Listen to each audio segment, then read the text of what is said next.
Greetings historians, welcome to Lore of the Dragon.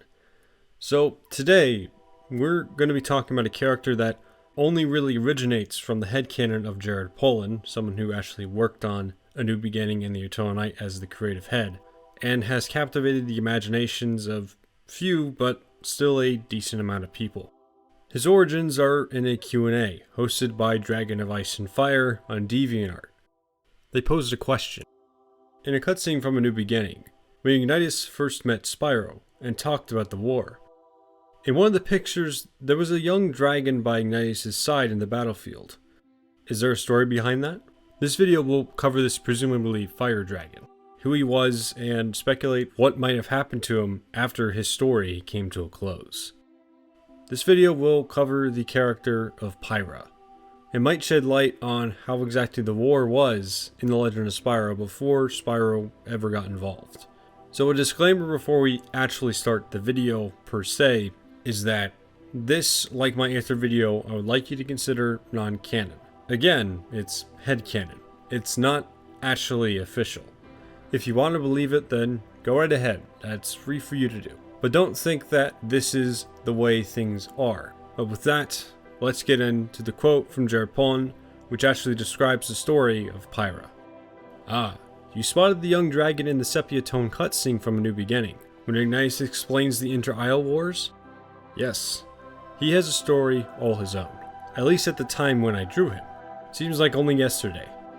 He is Ignatius' battle squire, the banner bearer for Ignatius' battalion of war dragons, which I named Inferno Battalion. The young dragon's name is Pyra, taken from the Greek word for fire.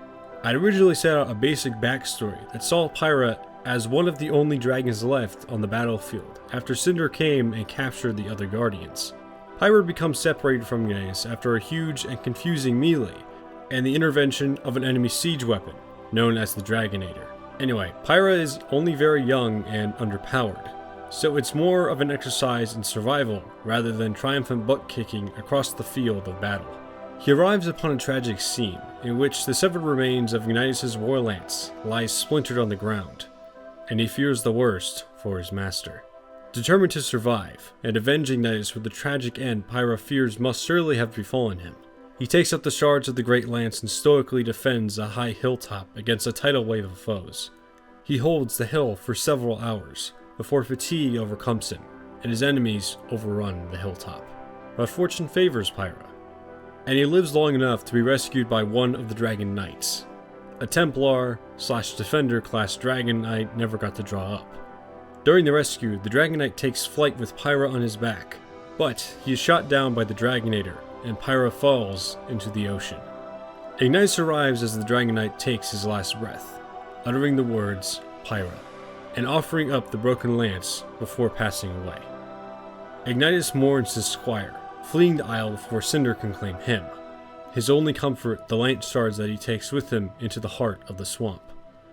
But unbeknownst to Ignatius, his battle squire endures, washed up somewhere on a distant and isolated isle. With that, this concludes the quote, but there's a lot to break down with this, and it actually gives us an insight into how the war might have been during the later years, and specifically after the Temple Raid, which is the most likely area where this happened because Cinder's on the battlefield. But anyway, as we can see, Pyra is actually around the same age as Spyro himself. However, we don't exactly know how long before A New Beginning this took place, so he would have been somewhere from the 10 to 12 range, depending, again, on when this actually took place. This brings up a thought that perhaps, other than the Dragon Temple, there were other areas where eggs were stashed, and that somehow Pyra was able to escape the fate that befell all the dragons that were actually in the Dragon Temple, the ones that the Guardians failed to protect. This also might bring up the thought that others might have done the same thing, that perhaps Spyro's generation of dragons in the Legend of Spyro actually existed outside of him and Cinder, of course. Secondly, this headcanon might highlight some rather grim details about the Legend of Spyro. Namely the fact that the dragons seem to have no problem with actually using their young in battle. Especially for someone who's supposed to be carrying a banner, or if you've seen war movies, a flag, in front of an army into battle. Now, this can mean two things. This can either show a sort of idea of dragon culture, that they believe their young are ready to go into combat when they're relatively young. Or it can show another side, something that shows how desperate they were to fight this war and to stop their own extinction. This idea stems from the fact that them using their young wasn't originally how their culture was, but due to the fact their armies were taking such a hit, they started to use whatever generations they had, old, new, or again, anyone, to fight in this war against Malefor's forces. And this might be the reason why Pyra was actually used on the field of battle. Now, outside the grim details, this story might actually give us an idea of how the war might have gone. There's a map that explores what the Legend of Spyro world might have looked like. Perhaps on this map, at some point, the dragons were pushed back to these isles, and it was really the only place they could go, outside of the Dragon Temple, which we find Ignitus at during A New Beginning. And it even mentions it here where he went back to the swamp.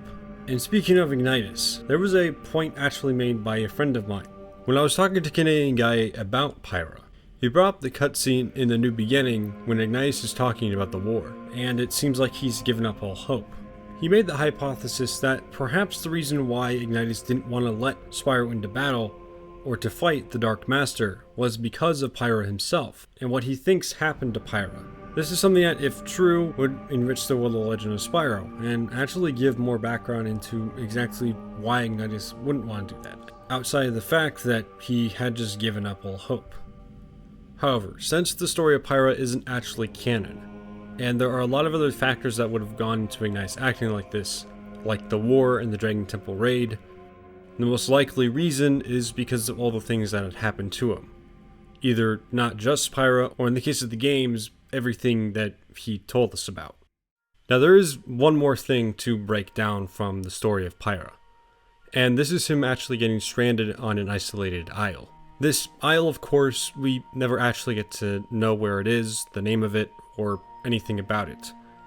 So the only thing we can assume is that he was stuck on one of these isles for years. His fate could have been many things. He could have met his end on the isle, he could have even stayed there and survived. Or even, he could have stayed out the rest of the war, and by the time the world was put back together, he would have been around 15, and he might have been able to actually go ahead and fly back, or at least manage his way back to the mainland. However, when he actually got back to the mainland, he would eventually probably figure out that Ignitus was gone, and the fear that he had many years ago had finally come true. Anyway, that's gonna be it for me. If you want to theorize on anything, hypothesize, speculate, go ahead and put what your thoughts are in the comment section below. If you feel like sticking around, feel free to. And I'll see you all in the next lore video. Stay safe, historians.